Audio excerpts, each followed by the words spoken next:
Hey guys, welcome to my channel. I'm Greg. I'm going to go over a gaming token in the cryptocurrency market called UFO Gaming. It's one of my top four so far.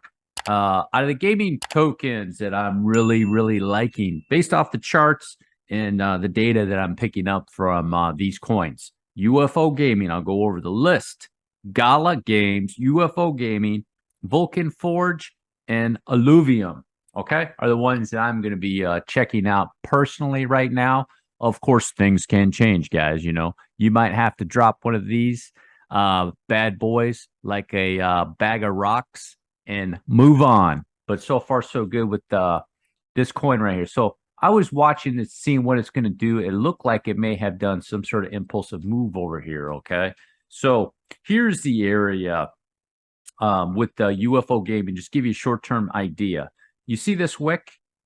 I think that's wick is a little faker outer. Okay. I'm not digging that wick. I think it may have ended right over here. Okay. So I'm looking at this. You can see, where did it go to? It's right here in that fourth wave area, that potential fourth wave area over there. Okay. So what I'm going to do, I'm going to go over the long-term time frame because why? It's always important to zoom out. Okay. So if you're in this area, what can happen is you can get lost. You can get lost in the chart if you don't zoom out and get a look at the overall picture, which is what we're going to do right here on the weekly chart. This is CoinTrader Pro that I like to use. As a matter of fact, for the smaller gaming tokens, I do recommend using CoinTrader Pro and TradingView, and you want to bounce them off each other.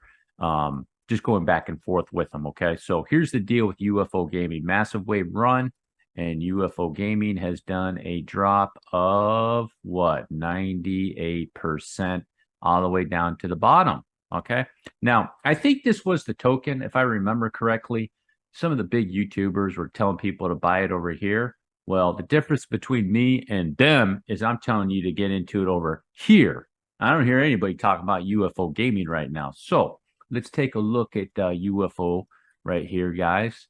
And you can see this wave on the daily chart. Look at this wave blast right here that it did. So it's already done a nice blast of a 6x. Okay. So I'm on this chart. You can see in this area, you notice how in this one, there's no wick. You see there's no wick on this chart. Yeah. Now go back over this chart. You see the wick? KuCoin, or not KuCoin. What is this? Yeah, this is KuCoin has a wick on there. In this chart, you don't have the wick. So it could have done a correction and ended right there at this spot. Okay. Here's the fourth wave area, and that's the area that it landed. It could be done. So you want to see this wave right here. Okay.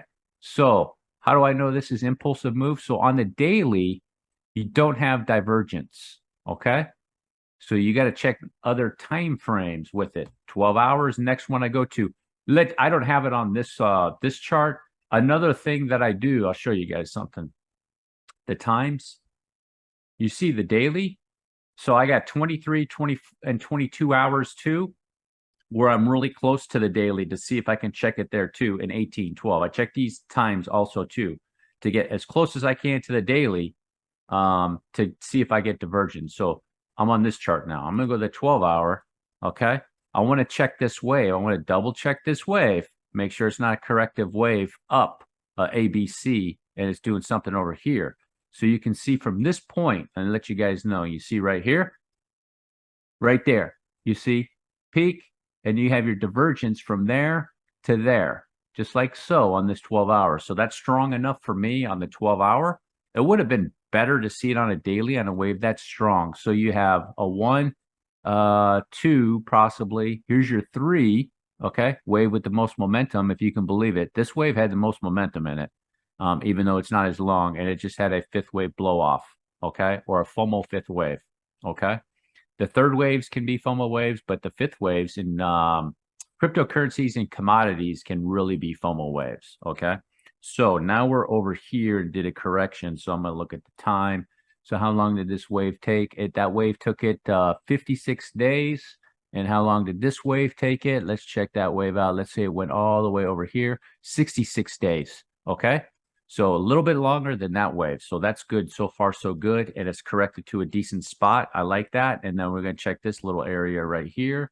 go to a 4-hour chart and just check it out. You could see that you're getting a little bit of divergence, telling you that's possibly is an impulsive move that it's struggling to make right there. Okay, it's just getting started, so it could be something like this, guys. And check this out: little 1, 2, up for 3, 4. That would be a diagonal type move that it made, just like so. Okay, and it could blow up, rate go up a little bit more.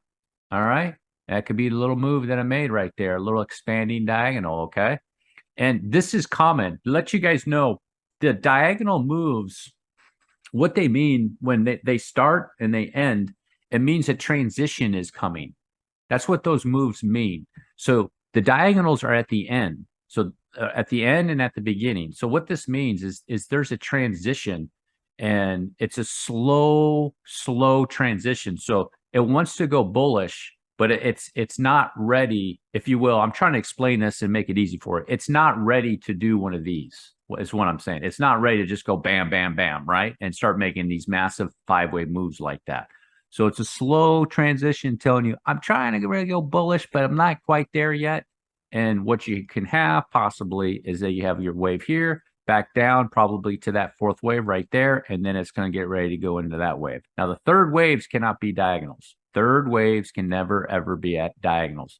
If you have one of these here, it's not a third wave, okay? So what am I looking for? I want to see it complete this. UFO Gaming, complete that right there. And I want to see it correct. I want to see the correction. So it went up into a wave, just like so, nice diagonal. Maybe go up a little bit more. And I want to see it kind of come back down right to that area, right about there. Okay. On UFO Gaming is where you possibly want to start that out. So you want to see right now, do I know? Let me go back over to TradingView for you guys. Now, do I know for 100% sure this is a impulsive move? I don't, but I have a lot of good info telling me that possibly is with that divergence. 5th wave right here, make it a divergence, okay? So there you have a good shot of it. It has a nice wick at the top, is a good signal for the end of the 5th wave too. Coming, telling you it's probably ending a impulsive move possibly, or it's making a change in trend, the end of this trend to make a new change. And then it's going to be just like so. And these are the areas right here. This number, I'm not going to say the number. It's 4 or 5 zeros. 1930. 1930 is the number right there. It could come down even more into these areas to start consider what I'm going to be doing, to start considering putting a little bit of not financial advice, a little bit of funds into a coin like this. Okay, as long as it's holding these levels over here based off this wave. I want to see it hold these levels based off this wave over here too. Okay, guys. So, and if it comes down and breaks this area of the 1784, more or less, and you have your answer on what that was. Okay. But the odds are in my favor that UFO right now with that wave, it pulled off a impulse type move because of that divergence. Impulsive moves have divergence, guys. Let you know here. Let's show you something. Impulsive moves have divergence, and let you guys know something. So these moves like this, that's how you find these moves. This wave has the most divergence, or it has the most momentum. And then your 5th wave goes up, and you have your divergence between that wave and that wave. It's the same thing going down. Okay? 1, 2, boom, 3, 4, and then 5. This wave will have the most momentum. It'll be the lowest in the RSI. It'll come back up, and this 5th wave will come back around on the RSI. It won't be as deep as that wave, even though the price will be deeper. That's how you find those waves. Okay? Now, the difference is between that and a 3-wave move. Now you have a 3-wave move, A, B, C. Between this wave and this wave, you should not have divergence, okay? If you do, that's giving you a signal that it might not be finished with, say it's going down like that, it might not be finished. It could come back up to swing back around. All right, that's a little bit, probably needs a little bit more explanation. Now, within that wave, within the ABC wave, you're going to have divergence, okay? So like this, you have divergence in that A wave, and you'll have divergence in the B wave, okay? So it takes a little bit of practice to get that. You have divergence there on that wave from the 3rd to the 5th, and this one 3rd to the 5th, but you shouldn't have divergence from the A to the C. All right, guys? If you made it all the way to the end, do me a huge favor, drop a like. hit the subscribe button. Peace.